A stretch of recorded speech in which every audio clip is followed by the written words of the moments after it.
Hi, everyone. Welcome to Shot Callers, a Storied Rivals podcast where we sit down with high school football coaches. And today we're in the Muskingum Valley League with the Tri-Valley Scotties, who went 8-2 in the regular season last year. Head coach Cam West is joining the show. Coach West, thanks so much for being here. How's your summer going? How are you? And what's the energy like in Dresden around Tri-Valley football this year? Yeah, first of all, thanks for having me on. I appreciate everything you guys do. Storied Rivals been around for a long time. I've been involved with Aaron. I've known Aaron for a long time since I was in high school. He's a great guy, and what he does to promote high school athletes around here is fantastic. So I appreciate you guys doing this. But everything's going well. The summer it's flown by.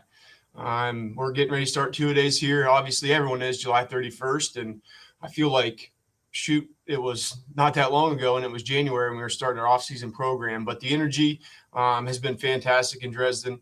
The attendance has been fantastic. Our kids are committed. They're showing up every single day, and that's half the battle in high school. We battle with, not battle, but we have kids that play multiple sports, and baseball is obviously big for some kids in the summer, and we want those kids to go do that. I tell our kids all the time, as long as you're out competing, doing something, you're not just laying around in bed and skipping workouts, I'm cool with that. So our kids are really getting really good at communicating possible conflicts with the schedule, giving me their baseball schedule and things like that. So the energy's been good, and like I said, we're I think ready to go on July 31st.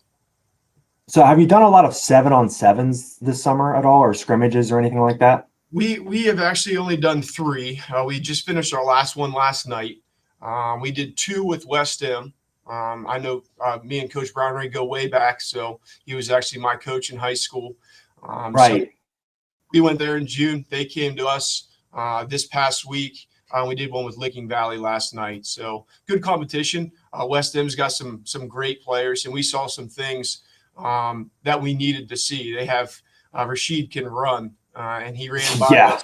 He ran by us quite a few times, so it was good for us to see that game speed, and their quarterback can sling it too. So the same thing with Licking Valley last night. They have a really good quarterback, a kid that's played for a few years, and they've got good-looking, skilled kids that can also run. So I tell our kids, our goal is not obviously to we don't keep score.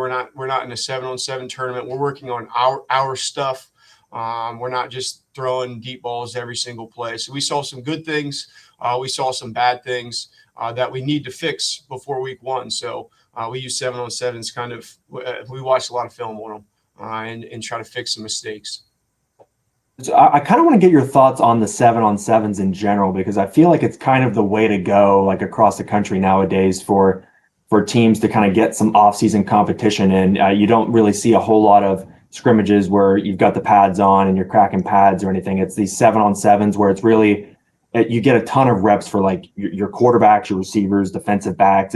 Because it's all passing basically. Right. And so you don't get to see like your running backs, they're catching balls out of the backfield, but they're not running between the tackles or anything. There's obviously no offensive or defensive lines. What are your thoughts on that, on the popularity of 7-on-7s as a whole? And I guess kind of the idea of like this shift to now, like football is now primarily like a passing league. And now you really see that with summer football. Yeah, I mean, 7-on-7s, I think they have their place. But 7-on-7 is not football. It's not real football. It can create bad habits, especially for quarterbacks sometimes, because there is no offensive line blocking. So you have wide open vision. There's no pass rush. Football to me is about physicality, and tackling is a huge part of football. And those are 2 things in a 7-on-7 that are not involved.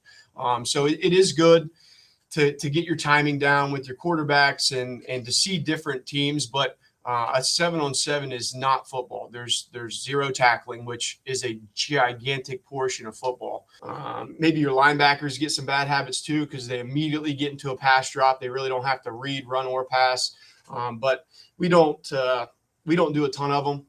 We stick around 3 a summer, and I think that's good for us.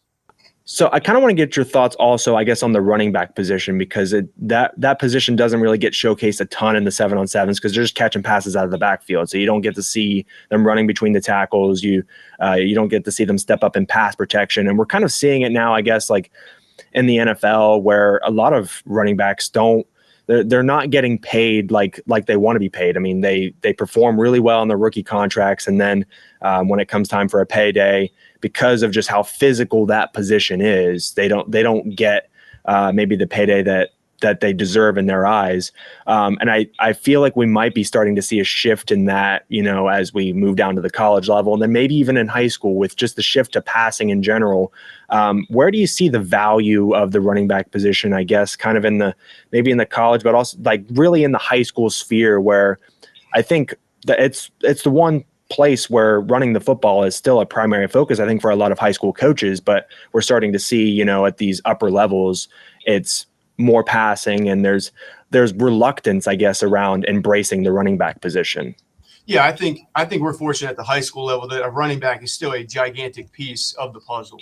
Um, for us, we haven't been able to run the football really well the past few years, and it's been a point of emphasis for us in the offseason. We've got to be able to run the football. I think if you can control the football by churning out yards, it makes a quarterback's job easy because teams aren't obviously sitting on pass every single play. But I think it's just seeing the landscape of football, NFL, college. Obviously, the running backs they're kind of disrespected, I guess, in that regard in terms of pay, because the lifespan of a running back in the NFL is not very long. It's a physical sport, but fortunately in high school, I think the running back's still a vital piece of the puzzle, and we obviously want to run the football. And good teams, when you go to the state championship games, a lot of times late in the year, the teams that can run the football are in the state championship game.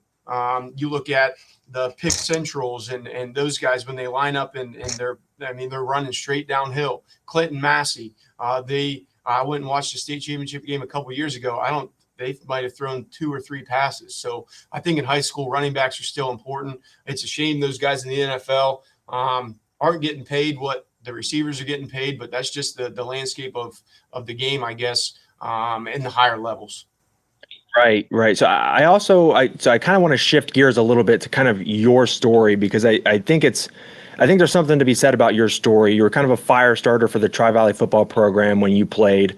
Helped lead the team to its first playoff appearance, won its first playoff game, and everything like that. And then you played for a powerhouse in Division III college football with Mount Union, and then you end up finding your way back here and coaching the team that started it all for you. Is this how it always, like, is this how you always envisioned it in your head?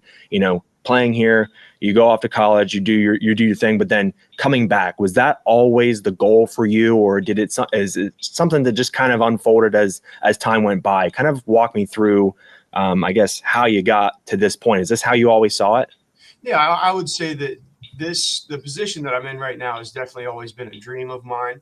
And I would be remiss if I didn't mention Coach Buttermore. In 2004, my freshman year, we hired a guy by the name of Justin Buttermore. And from the very first time I met him, I knew that it was different.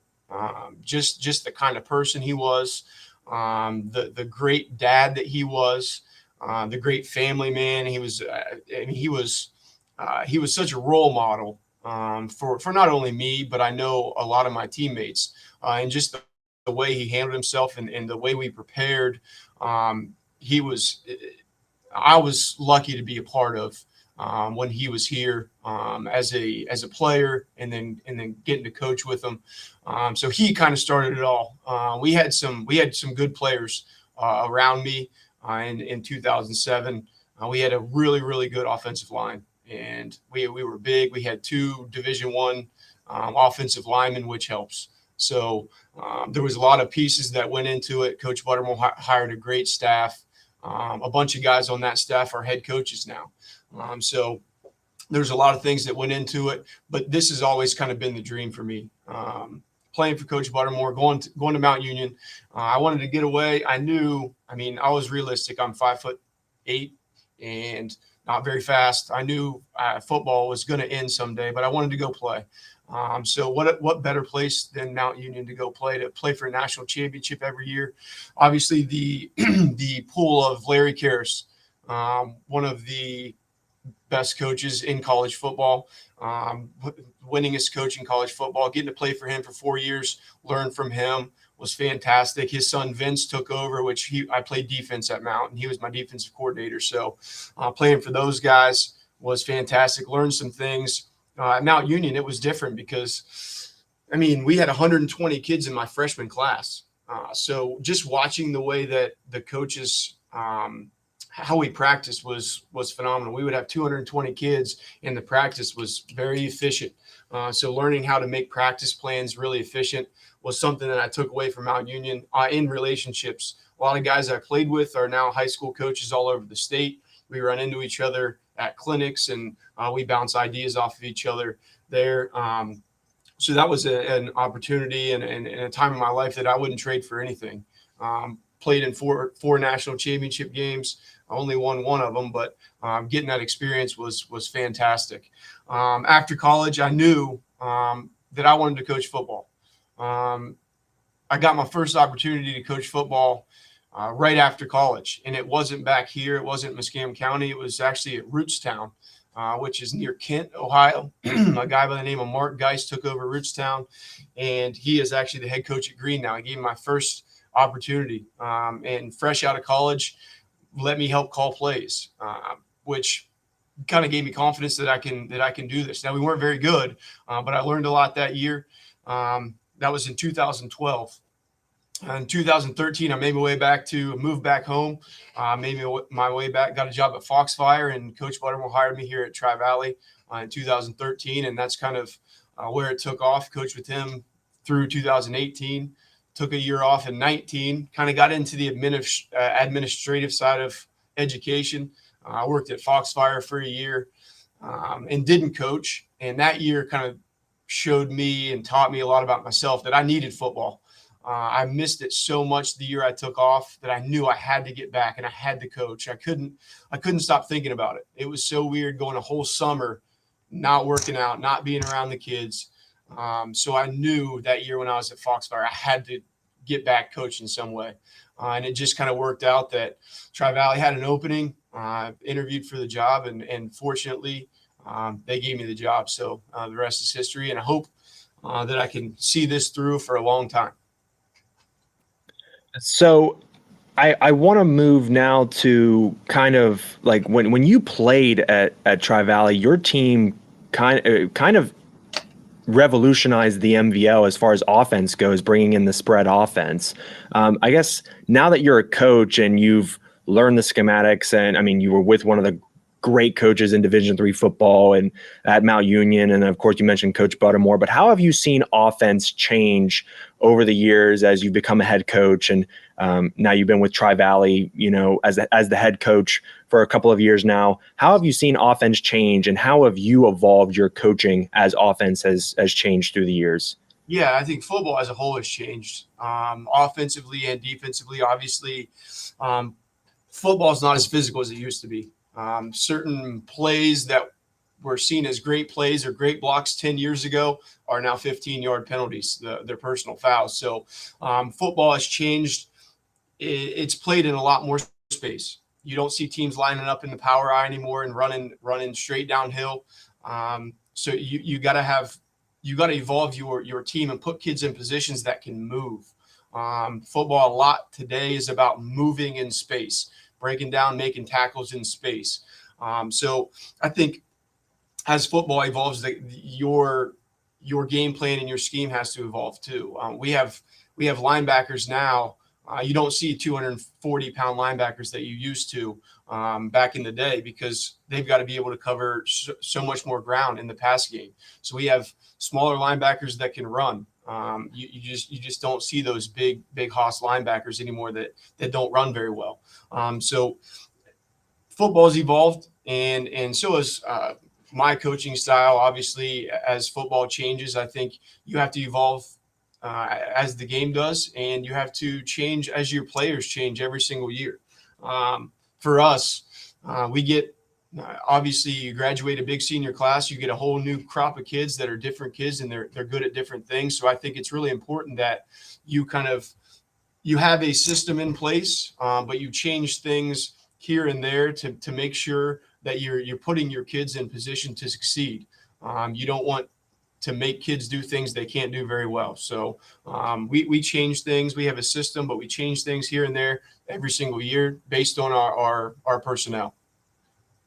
This season now, with some of the guys that you have coming back, kind of preview the 2023 season for your squad. But looking at last year, some of the guys that left, and there's a lot of guys that did a lot of great things for you. So I'm going to look down at the sheet here, but like you had linebacker Hansel Holmes, 92 tackles, 4 forced fumbles.